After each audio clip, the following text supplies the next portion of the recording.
मैं लिखूं गजल तू हिला दो सबको, बस एक लफ्ज में तकरीर सुना दो सबको।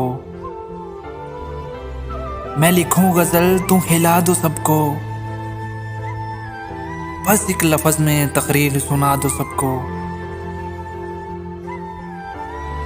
वो जो कहता है कि कोई हमसा हो तो सामने आए,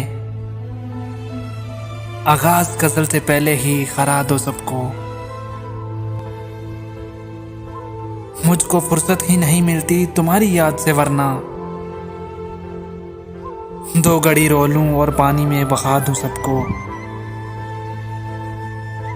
आज मैं चुप हूं कि तेरा नाम कोई ना जान ले, आज मैं चुप हूं तेरा नाम कोई ना जान ले।